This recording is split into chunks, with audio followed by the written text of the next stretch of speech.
Well, hello and welcome. And yes, friend, you are in the right place. We're on Module 1, The Importance of Self-Care, Secrets for Family Caregivers. Now, my goal in this whole 6-module series is to help you integrate self-care into your life. But before I can do that, friend, I have to make sure that you are keenly aware of the importance of self-care. And there's some secrets to that for family caregivers.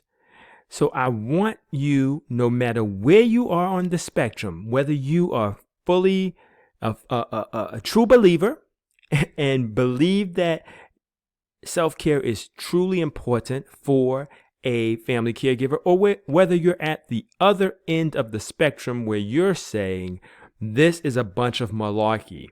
I want you to pay attention to this module because I believe it will help you self-discover how important self-care is. If you already believe it, it's going to heighten your belief. If you don't, it's going to help you self-discover and begin to see how important and actually how precious self-care is to a family caregiver. Well, enough for my preamble. Let's get right into the material here.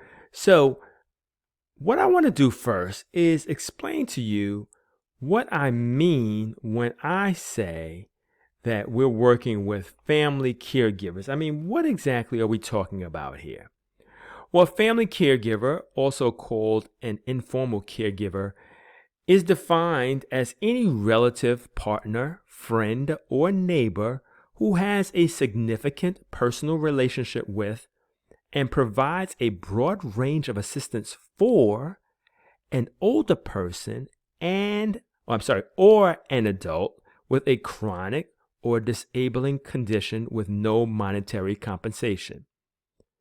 So there, of course, is more than one type of caregiver.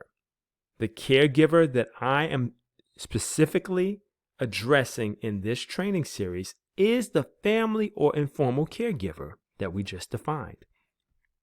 In other words, this is not the profession for which this caregiver was trained, nor for which they are remunerated. Now, that doesn't mean, however, that paid givers are any less prone to neglect their own self-care, so they can gain a lot from this as well.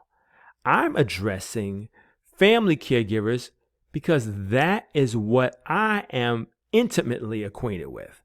I've been caring for my mother, who was diagnosed with dementia about 7 years ago, as an informal caregiver, and I personally know the immense challenges of self-care in this arrangement. So that is what we're focusing on. Keep your mind there and understand as we go through that that is my definition of a family or informal caregiver. So you ask, well, what is your full story? Well, I can't tell you my full story, but I will tell you my story as it relates to caregiving. As I mentioned, I am my mother's caregiver. At the time of this recording, I have been gratefully providing care for about 7 years. So I personally know the challenges of caregiving and the toll it can take on your life.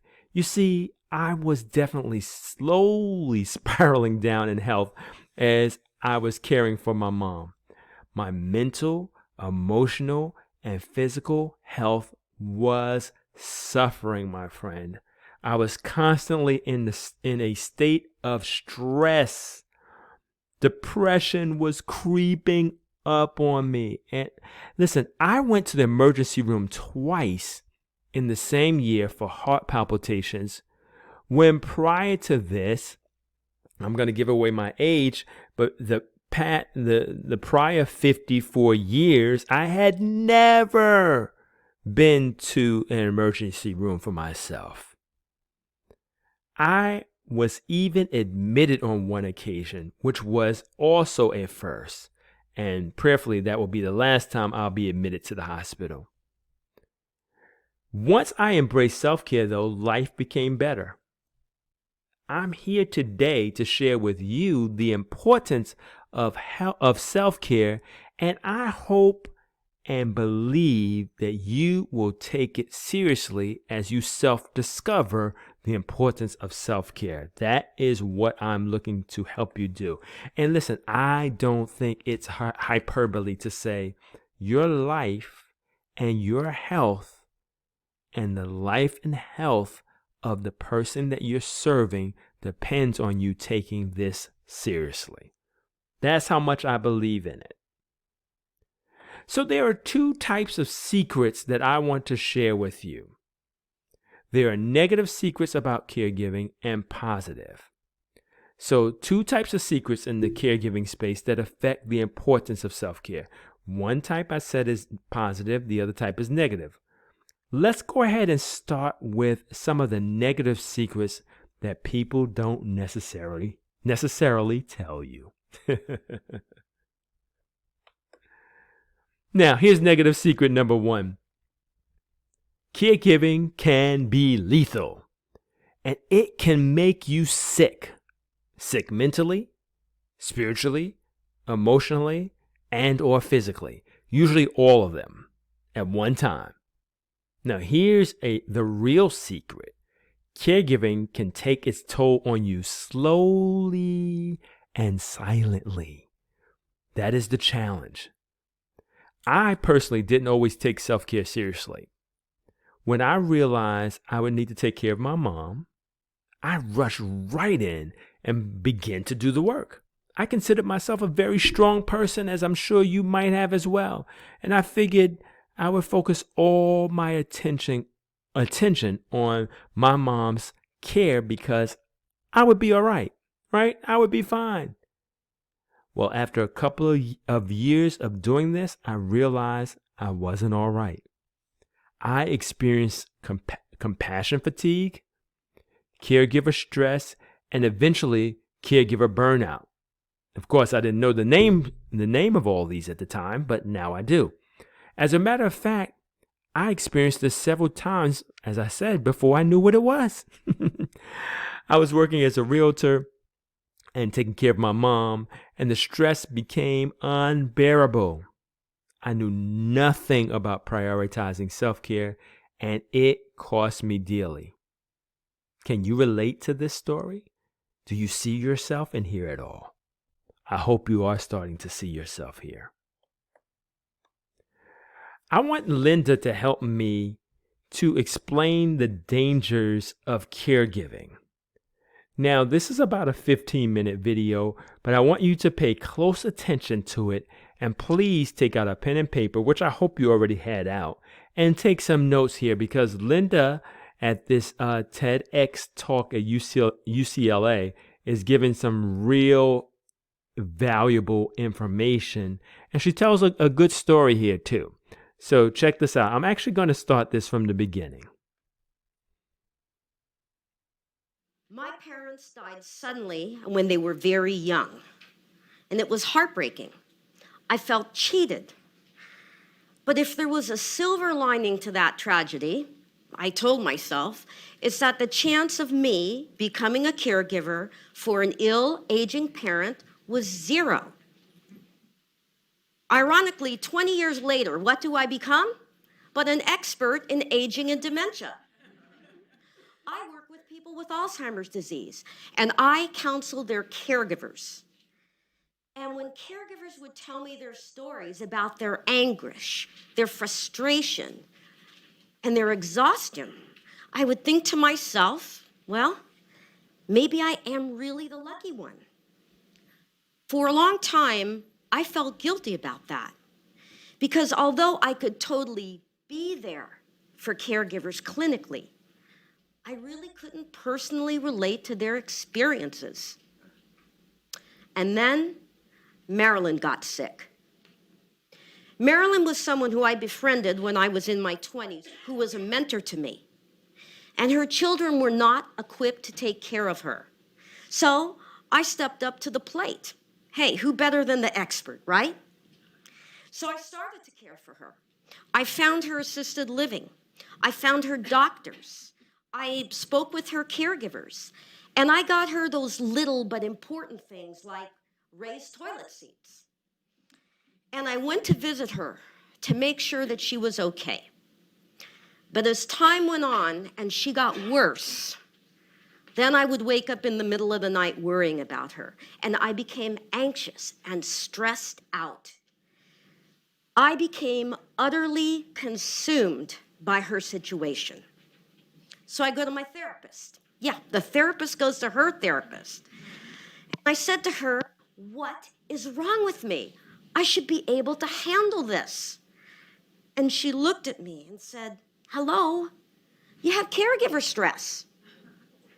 And it didn't dawn on me until that very moment that I had fallen down the rabbit hole. But I can tell you this, I never truly appreciated the enormity, the stress and weight of caregiving until I became one myself. Right now in the United States, there are 5.5 million people with Alzheimer's disease or another type of dementia. There are about 14 million people caring for those patients. And caregivers provide 18 billion, that's billion with a B, hours of unpaid care. What does unpaid mean? It means that people like you and I are doing the caregiving. That's spouses, partners, children, siblings, and yes, friends. And all those caregivers want to do is a good job in taking care of people. A caregiver is anyone who cares for another person and helps them, who's dependent upon them. And caregiving happens along a continuum, and anywhere along that continuum, it can be taxing and burdensome. So on the one end of the continuum, you have the people that are in the trenches of day-to-day caregiving. They live with the person, they provide face-to-face care, like getting people in and out of bed and taking them to doctors and bathing and cooking. And they're there all hours of the day taking care of the patient. On the other end of the continuum, you have the folks that orchestrate the care, right? They find the doctors, they hire the caregivers, they manage the finances, and they get those calls at 3 a.m. when there's an emergency. And they all are trying to do the best job they can do. But one thing about caregiving, the good news is that most people can learn the skills they need to be good caregivers. But the not so good news is that once they become caregivers, people are lousy at taking care of themselves. And that's not good. That's because caregiving can make you sick. Being a caregiver can make you sick. In fact, it can kill you. And this applies to all types of caregivers, not just those caring for someone with Alzheimer's disease. Caregivers are at higher risk for things like heart attack, cancer, immune system dysfunction, and depression. And older caregivers, they're at increased risk for death. And some even die before their afflicted loved one does. So, learning to cope with the caregiver situation, learning caregiver self-care is essential. And I've studied this through research and through personal experience, and I can share 5 things with you to help you ease that journey of caregiving. And the way I remember them, and this might work for you, is as... I'm going to go ahead and stop it there because I'm going to share with you, I do like what Linda said there, and I wanted you to understand that caregiving can kill you, as Linda said. She has a method that is interesting with the 5 things there, but I know that the method that I'm going to share with you will really take you a lot further. I just wanted you to see that piece there. So I'm hoping that we're working together and you're starting to get this, how important self-care is to you as a family caregiver. Now, listen, this is important for you to understand. Negative secret number 2, unless you have made a conscious decision to focus on specific self-care, you're probably not doing enough to protect yourself. It's just the nature of most caregivers to overgive, even to the detriment of their own health. There are various reasons why caregivers sometimes don't take care of themselves, as they should do, right? See if you can identify with any of these reasons that I'm sharing here in this next video. So here are some reasons you might not be practicing self-care.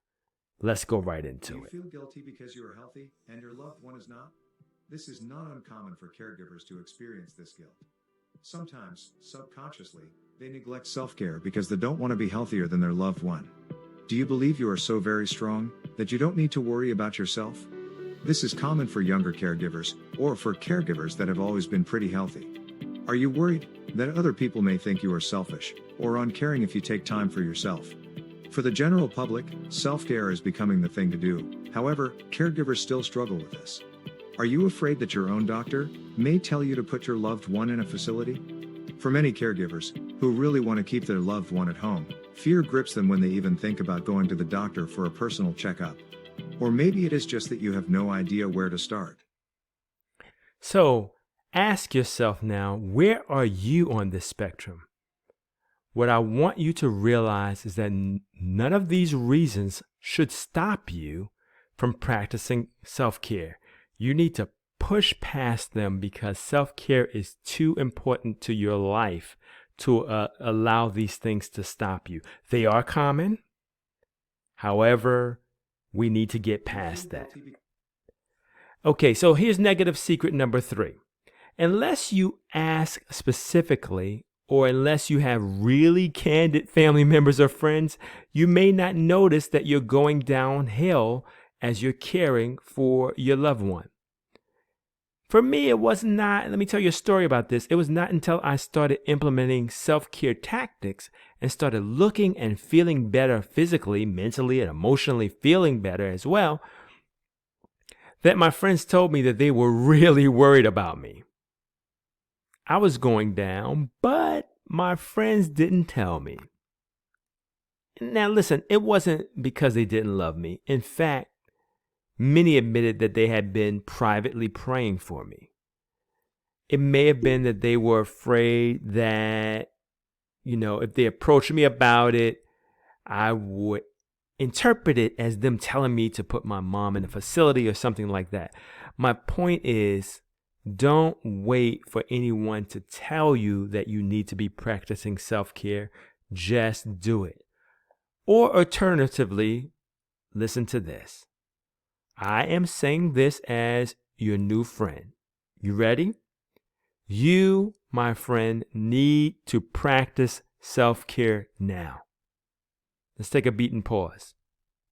Let me say that again to you. You, my friend, need to practice self-care now. You get it? You with me? Let's do this. Practice self-care.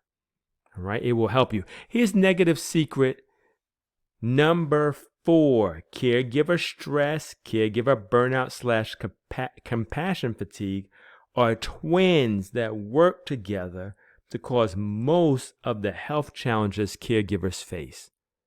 Now, these two are very powerful, but in a negative way. They work slowly, but they will get you eventually. Unless, of course, you use a more powerful weapon called self-care. Are you picking up what I'm putting down? At first, it's subtle, but over time, these twins here weigh you down and sap your life from you. This is another important reason to implement the weapon of self-care. Well, let's go ahead and move on to some positive secrets. So hopefully these 4 negative secrets are helping you to see that self-care is important. Here's some positive secrets. Self-care is actually a time multiplier. Most caregivers think they don't have time for self-care. I actually have felt the same way. Somehow, though, when you take care of yourself, it actually multiplies your time. Even small acts of self-care go a long way. Proper self-care actually makes you more productive, more alert, more flexible in your thinking, more creative. And in this way, it actually multiplies time for you because you get more done in less time. Positive secret number 2. Self-care is the master key to defeating caregiver stress and eliminating caregiver burnout / compassion burnout, right? Or compassion fatigue. If you want to beat caregiver stress, compassion fatigue, and caregiver burnout, proper self-care is the master key. Yes, I'm repeating it. I want this to get into your heart. Now, you have to do it right, and I will give you some keys to this in the future modules. You know that when you practice proper self-care, you're actually less likely to succumb to the evils of caregiver stress, compassion fatigue, and caregiver burnout. Now, I want you to check out another video on the importance of self-care. Okay, listen to this video. It's only 2 minutes, guys.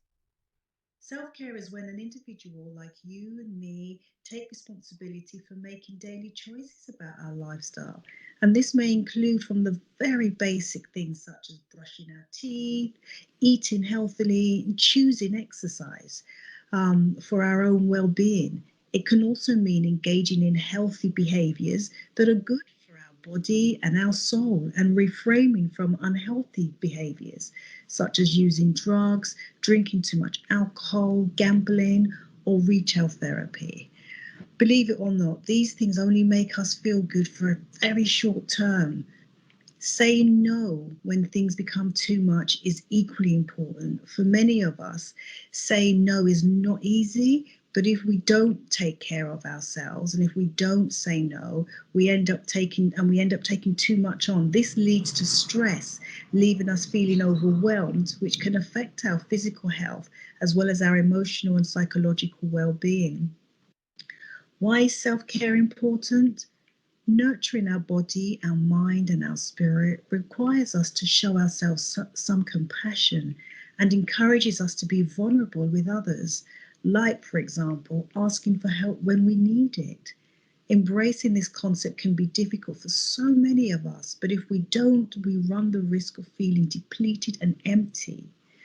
Investing is self-care. When you invest in yourself, you're looking after yourself.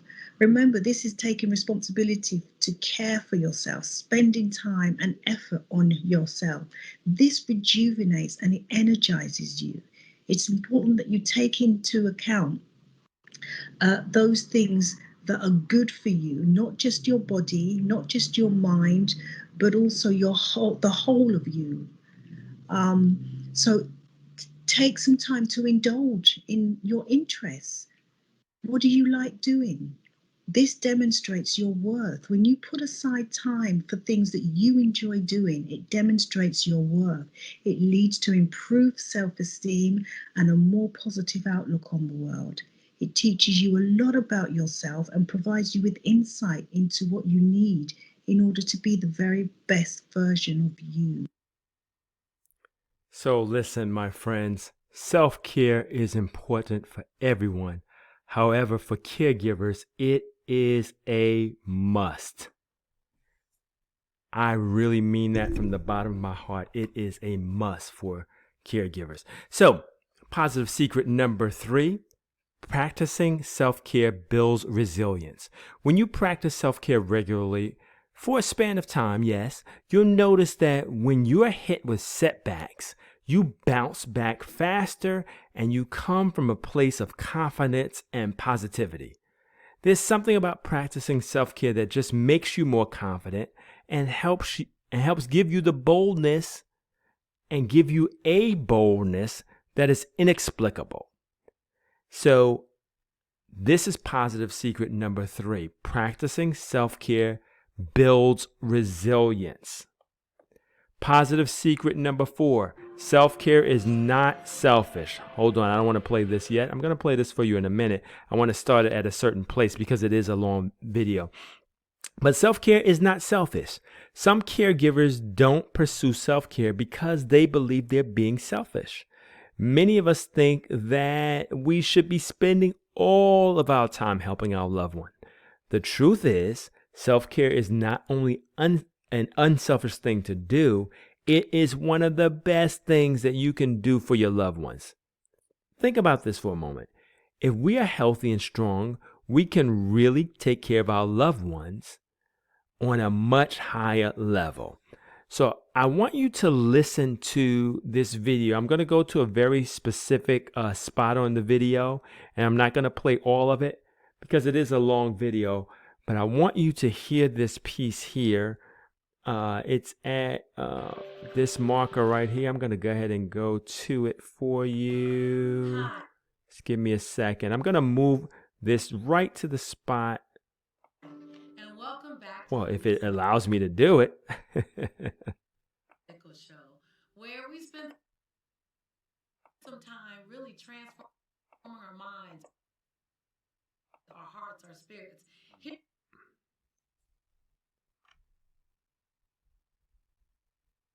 Okay. I figured it out, guys. So let's go to this mark right here. It's at 7:27. And here we go. So listen to this. Here we go.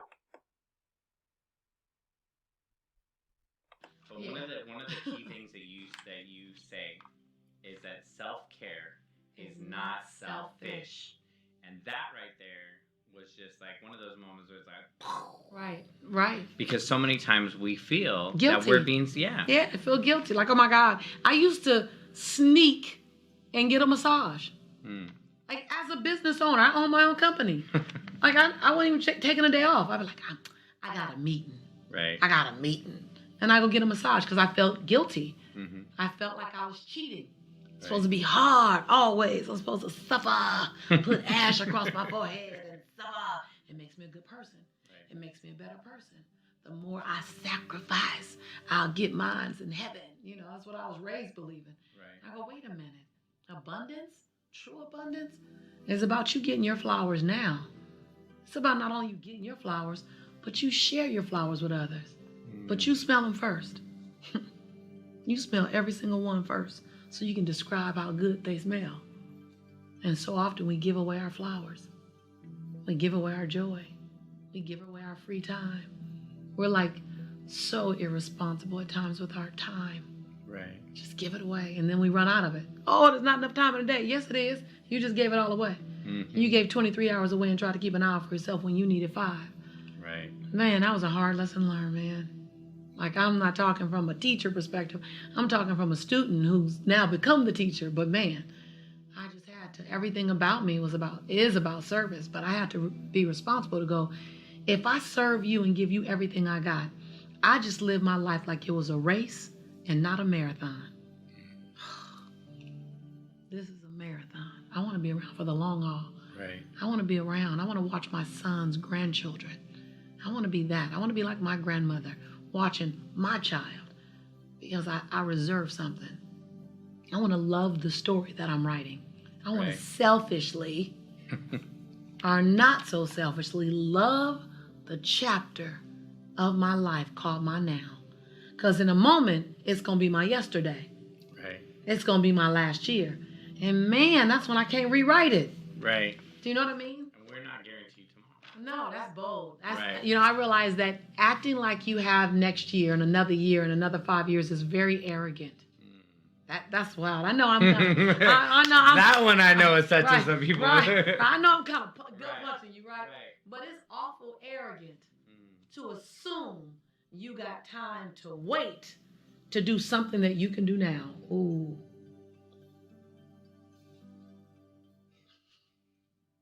That's juicy. So that's why when I was writing the book Abundance, I didn't just write great abundance, living in abundance. Right. I put abundance now. Not later. Who said you got later? I'm not saying you're going to die tomorrow. I'm not claiming that on your life. I hope you're for a long time. But if you can live every moment like you only got now, you'll get off your phone some. You'll become present with your children. You'll eat dinner looking up and asking good questions. I never ask my son, how was your day? I say, what did you love about today? And what sucked about today? So I get a better answer. Right. I get a juicier answer. And he goes, oh, what I love was this. And what really sucked was this. Right. Okay, now I understand your day. Right. And so, Ursula, no one's going to come and rescue you from yourself. Life isn't doing anything to you. You are a co-creator in your life experience. And if you really want to serve others, give them the experience of watching you be in self-care. Right. Because someone's looking at you, following you, and modeling you. And when you step up and say, hold on, I owe it to myself to catch my breath before I give you my oxygen. Hold on. Then some little girl, 13, 9, 4, 24, 54, is going to say, oh, you made me take a deep breath when you did that. And that is better than anything you can give her. Right. Is the witness of you showing up and serving you first. We don't understand how much when people witness us, be a stand for ourselves. So Ursula, there's nowhere for you to go to get more self-esteem. You can't purchase it. It ain't on Amazon Prime. You can't Google download it. There's nothing you can do with it. You can't swipe left and get it. It's something that you have in you that you decide to access and call forth. So there's no go getting anything, my friend. You already have it. It's an awareness. And you had the awareness so much that you knew to ask this question. Watch out for the answer. So I stopped it there because they go on to discuss some other things, but the portion I wanted you to hear was that self-care is not selfish. And just by the way, when she is mentioning Ursula, that is someone that asked a question about self-care being selfish. Now, there's an important point that I want to make to you. I want to bring this point out that was mentioned right here in the video.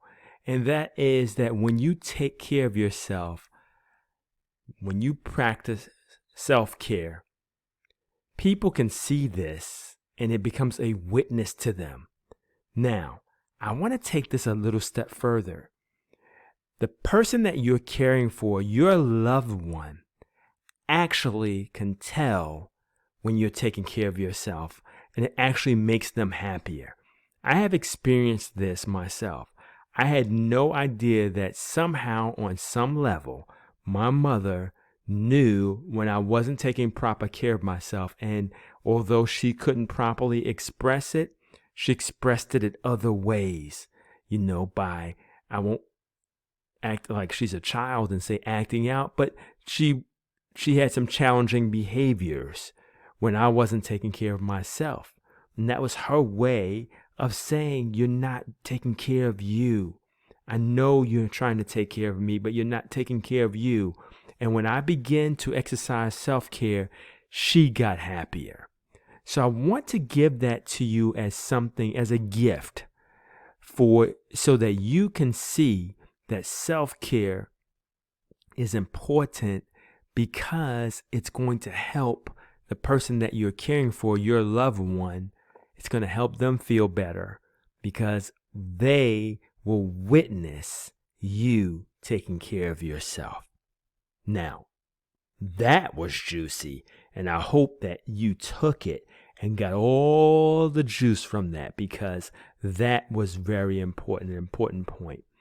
Here's positive secret number 5, and this is the last secret. The last secret is that I'll share with you is about self-care is that when you practice it consistently for a long period of time, it actually builds your self-esteem and it increases your self-concept, which is so vitally important. When you're taking care of yourself, you're telling your subconscious mind that I am important. You are important. It actually causes you to have a strengthened positive self-concept, which does lead to a happier, more well-rounded life. I hope you got that. Long-term self-care builds your self-esteem and fosters a positive self-concept, which affects your whole life. Well, my friends, we've reached the end of this module. This one is a little shorter than the other modules will be. My hope and my desire is that you are convinced. I hope you're saying yes, because I have truly done my best to encourage you to take your self-care really seriously. I've given you negative secrets and positive secrets, all with the purpose of getting into your heart that self-care is something worth pursuing. You're not being selfish. It's not something that you can just push aside. It is something you must do as a family caregiver so you can be here to take care of your loved one and be the best you that you can be. Well, my friend, I am looking forward to working with you on this journey. Please make sure you click on the one-pager that is right below the video here for something specific to help you get started. Talk to you soon, and thank you.